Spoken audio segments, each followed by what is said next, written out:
Hello everyone, this is Daughter Darkness, and today we have the first entry in a new series that hopefully will become a recurring thing on this channel. And this is where I take a game that I've got some kind of history with and I talk about the game itself. It will normally be slightly older games, so kind of how they've held up to now.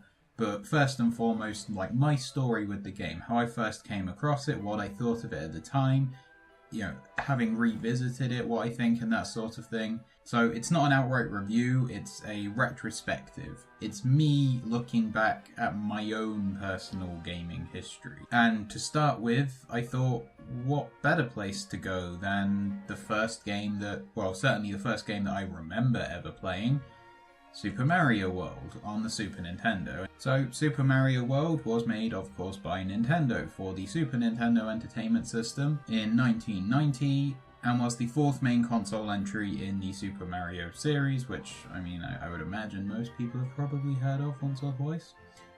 And it's been released on, a million different Nintendo consoles since then. So my history with the game, well, being born in the mid-1990s, the PlayStation and the Nintendo 64 and all that, they were already out by the time I was born. But obviously when you're a young child you don't really tend to keep up with that kind of thing, so all I knew was the Super Nintendo. That was my dad's Super Nintendo. We did have a few games on there. I know there was Super Star Wars Return of the Jedi, which I'll probably do a game retrospective on at some point because that was actually my first experience with Star Wars, as well as Donkey Kong Country 3, Pilot Wings, but then the first game that I really remember playing was Super Mario World.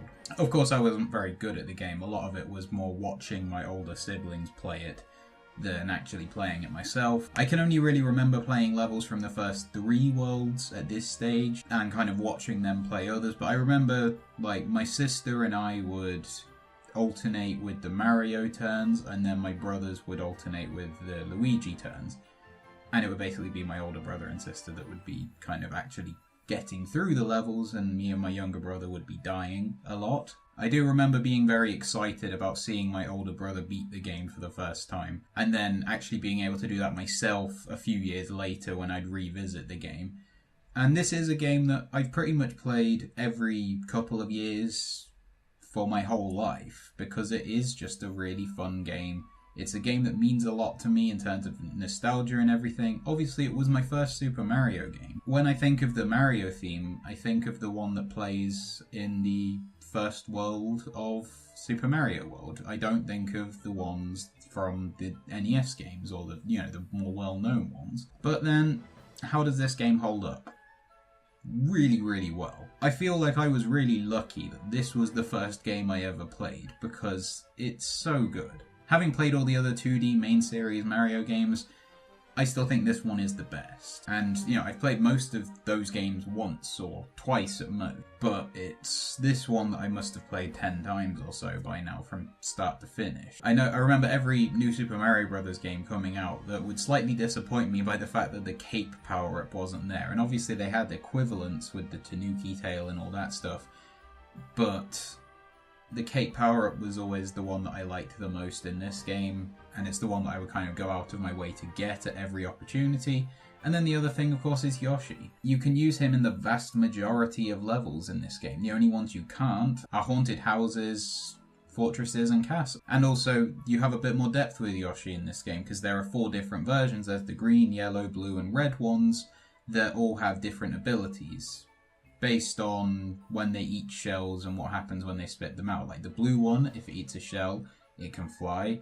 The red one will shoot fireballs out. And that just did kind of add a little extra layer to it because you kind of have to go out of your way, I would generally, to try and find a blue one. And on top of all that, this game is just really good in terms of design and everything. The levels are various and interesting, and they're all fun to go through. There are some that are really challenging, but it's challenging in the right way. I feel like a lot of the more recent games have been a little bit too easy, whereas some of the earlier ones, particularly 1 and the Lost Levels, are kind of difficult but in a less fun way. And this game also seems to have a little bit more exploration as far as 2D platforms can go. A lot of levels have secret exits and that kind of thing that give you different paths through the world. it's quite possible to get to the final world very quickly. And yeah, most of the staples of Mario games are there, but it's all slightly different. You don't have a Mushroom Kingdom world, you have Yoshi's Island. You don't have a desert land, you've got Chocolate Land, because of course you do. And then the final world is underwater for the whole game until you beat the sunken ship level, and then it rises up. It feels like one coherent world, while at the same time having a lot of variety there. And that's a balance that very few games, at least like this sort of game, actually are able to manage. So it's quite an achievement that one of the first Super Nintendo games was able to do that. And it means that for anyone starting now, you'll have different experiences when you're going through the game for the first time, because you're likely to find different endings to different levels and that kind of thing, and you'll get a different path through the world. But then it also means that once you've beaten Bowser, you've probably got a ton of levels to go through, including the Star World and the Special World and all that kind of stuff. And yeah, as I said, I feel lucky that the first game I played was one as good as this. No 2D platformer I've played has ever been quite as good, although Donkey Kong Country Tropical Freeze does come close, because that is a really, really good game. It set me up well, and it was obviously quite important for actually sparking my interest in gaming. I've got a lot of fond memories of it, and I hope it ends up on the Switch at some point. Like, I've really enjoyed a couple of the NES Online games that they've brought out in the last month, but I would really like Super Nintendo games. This one, A Link to the Past, and games like that I feel like would be obviously shoo-ins, and that would make the Switch Online thing way more worth it. So yeah, that's all I have to say. That's my history with Super Mario World and generally what I think. What was the first video game that you ever played? Please leave that and your story behind it or whatever in the comment section below the video. And while you're down there, please like this video if you did.